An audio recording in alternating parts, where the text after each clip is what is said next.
I had a guy that's always, I didn't mean anything by it, but he said, "Oh, that guy, boy,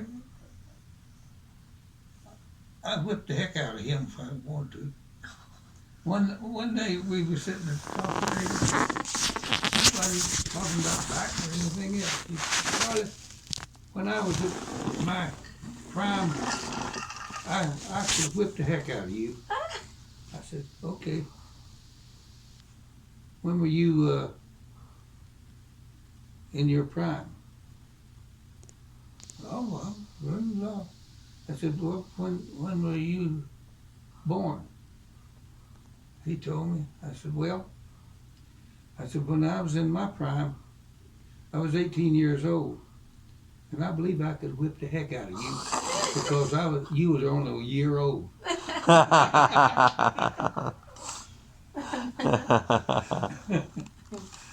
So you were married, and then you lived here? uh, I lived in Town Creek there, Okay. and then I was drafted, and Now, didn't you enlist because you anticipated the draft? No, so you were I was drafted. drafted. Some people did that. Yeah, a lot of people did. To, that way they could choose their branch of Branch. service. Uh, Now, I was, I believe it's October 7th that I entered the Army, and I was upon the processing and so forth, I ended up for basic training in Fort what? Anyway, it was in Columbia, South Carolina. Fort Jackson, I believe it was. And then from there,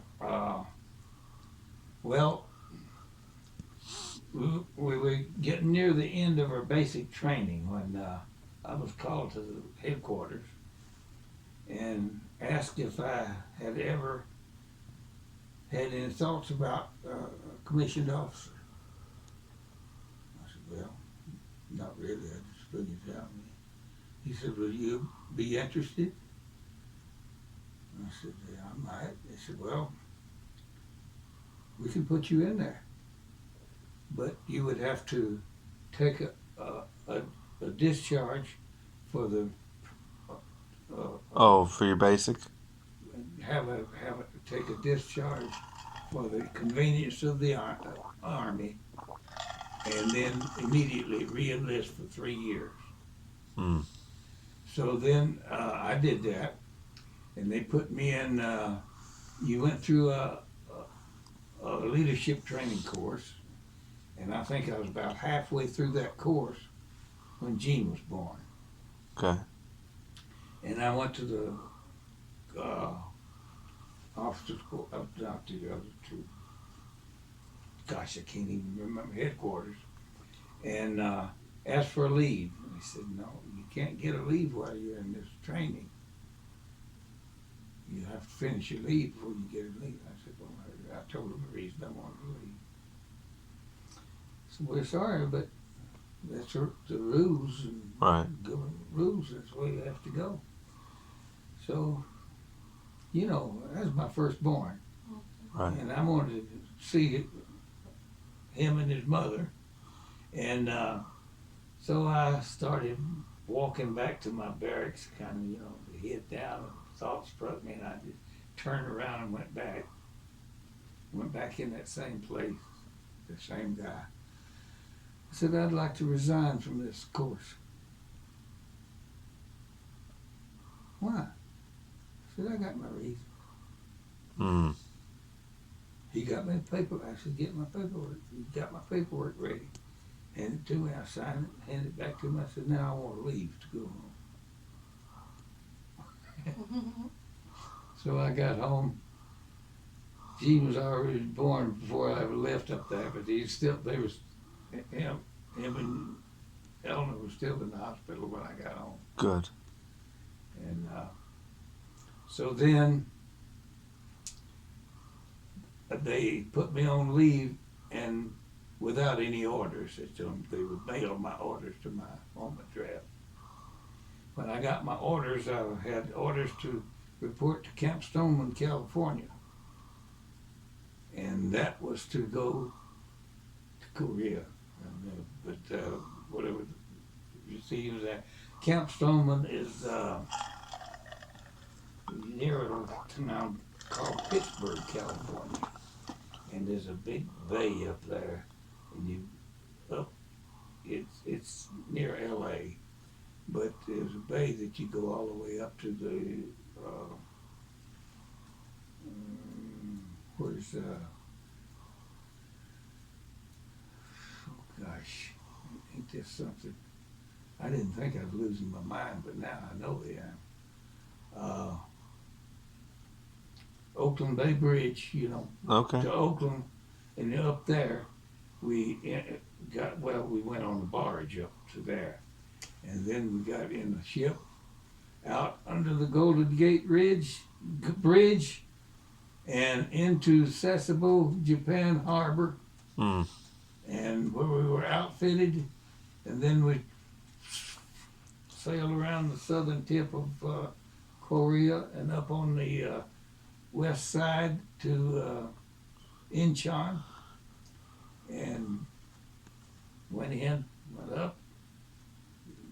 We were in combat after that. Wow. And you had, we talked about you were a machine gunner. Mm-hmm. What caliber? 30. 30 caliber. Was it a bar? Huh? What type of machine gun? I don't know. It was a 30 caliber air cruiser. It was a A1. Browning? No, it was I don't A1. remember that. A1 30 caliber machine gun. Yeah, but there was a water cooled that was 92. It was 30 caliber also. And it had a tripod. Yeah, we both of them had a tripod. And how many rounds did you carry with you? I had 2 ammunition barriers. They carried 2 those metal cans full. Their sidearm was a 30 caliber carbine, a smaller rifle. And in movement up as we advanced, I carried the gun, one of my ammo bearers, and in addition to his ammunition, carried the tripod, and the other one carried an extra can of ammunition that normally was this one that was carrying the tripod. Right. Well, I've told you how I became a machine gunner. I wasn't anxious for it because in basic training they told us that the average life of a machine gunner was 24 minutes in combat. And so when they put us in a big squad tent, which would be almost the size of this house, and then when we got ready to move on up, I wasn't in no hurry. I was the last one out of the tent. And as we went out, the sergeant that was bringing us out and told us to go on that tent, I looked around. I said, somebody left the machine gun back here. He said, go get it and put it on the truck. I put it on the truck, moved away from it, wasn't even sitting close to it. We went up to the back of a hill that went right up. As a matter of fact, then you had pork chops in your vision over there, but I didn't know what it was at the time. And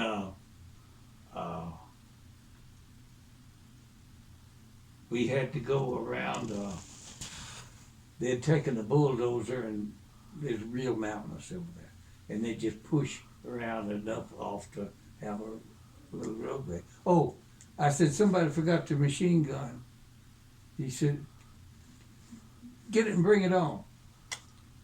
Well, I went it on, I cleared into the trench with me. After a while, I said, I might as well put some ammunition in this damn thing. So, so we that's where we took.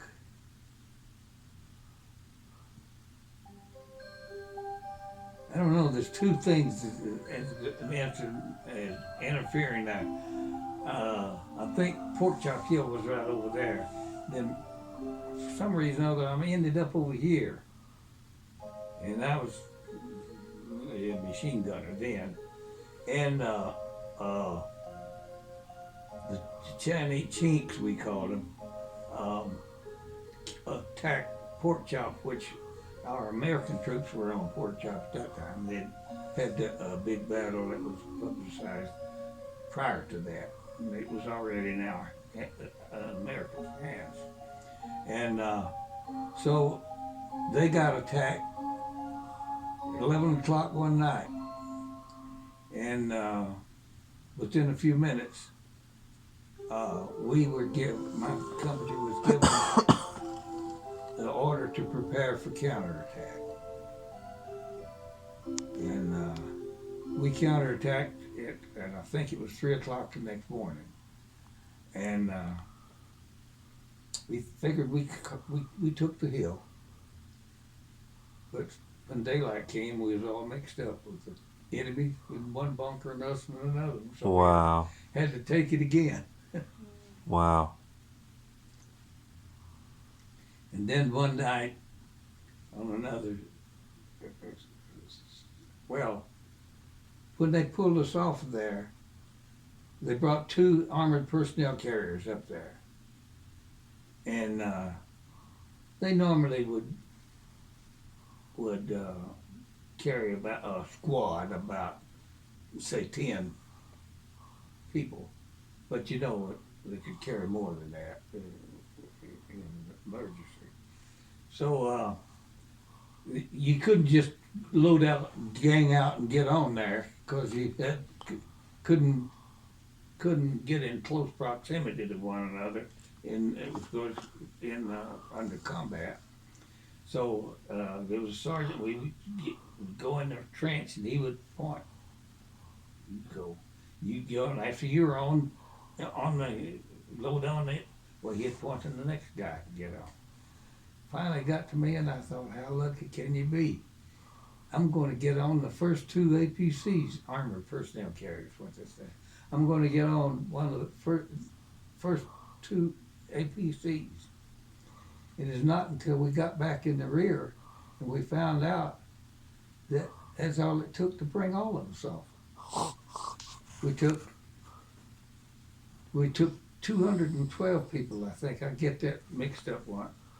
212 people up there and brought 34 off. Wow. And of course, all of them weren't killed. So a lot of them were wounded and had been took back to hospitals. You know how they, did I ever tell you how they transported the wounded back to a hospital in the rear?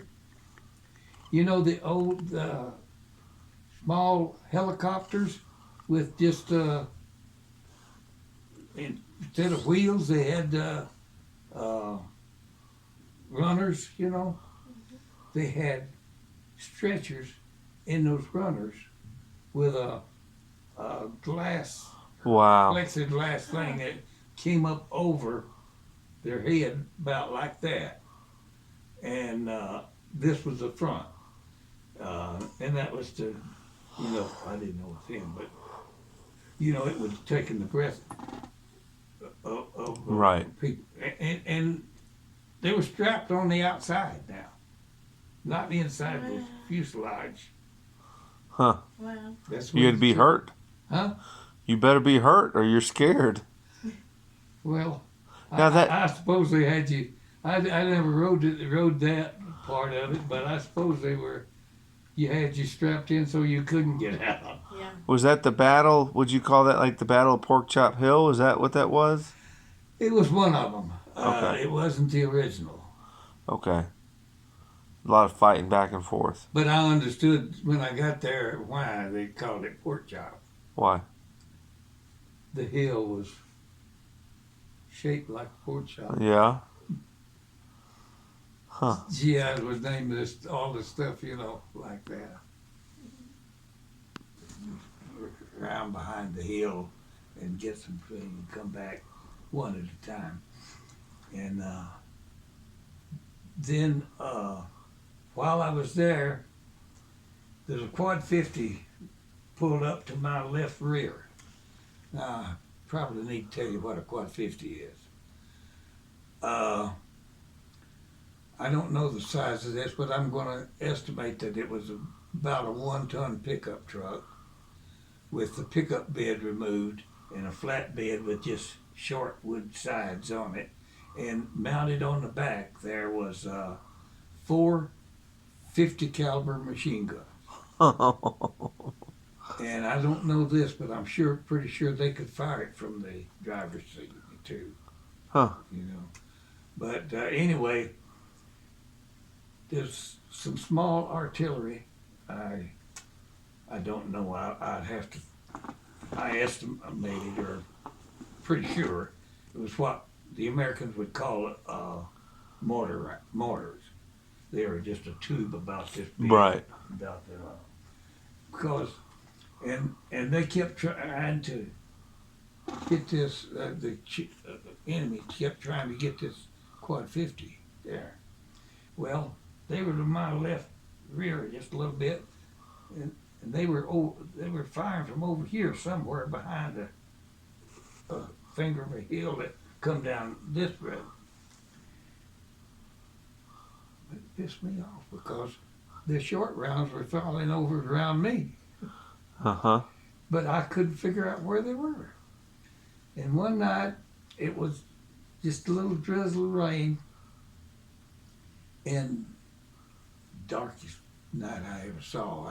Reminded me of what you hear people say, it's so dark you couldn't see your hand before your face. Right. That's the kind of night it was. And I was just sitting there watching out, and it was just a dim glow over there. I bet that's where the mortars are. Boom. Yep, that's it. So I called Platoon, told them they got hold of field artillery. And then they came back on and said, can you direct the field artillery in there?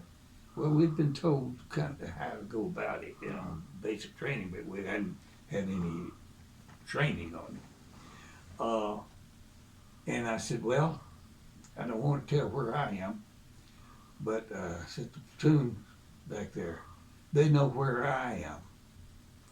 And if they'll get to you the grid coordinates, they're behind the north end of that little finger that comes down there. And I gave them a while. They said, okay, we've got it now. I said, now, I need to explain something else, which I didn't do then, The way you do that, you'd have them to fire one round. And then you'd tell them, get them on line, Uh-huh. After you got them on line, you would bring them up 50 yards at a time till you got within 50 yards, you're estimated. And then you'd tell them to fire for effect. And they'd fire many guns at once. Uh-huh. Okay, I had them to fire one, and that one was right in line. And I figured it's about 50 yards off. Wow. So then you just... So the next one I said, up 50, fire for effect. And they plastered that place, I mean, like that. And I told them, great work. Hit the target exactly where I called you. I said, now, if I can do something else, it's a little unorthodox, it's something else I'd like to do. I said, what'd you like to do? I said, I'd like to give you another change, because I don't know this, but I know those Koreans are bad, and they've been there for a while, to tunnel back in those mountains. I said, if they did, I want to lower it by 25 yards and fire for effect. I want to bury those bastards. I don't know if I did or not, but I never got any more fire. Not another round was fired. They wouldn't give it to you? Oh, they fired for effect? They fired for effect then. Wow. And I got a feeling if they were in a tunnel, They were done. they not until they could get some air or shovel out. But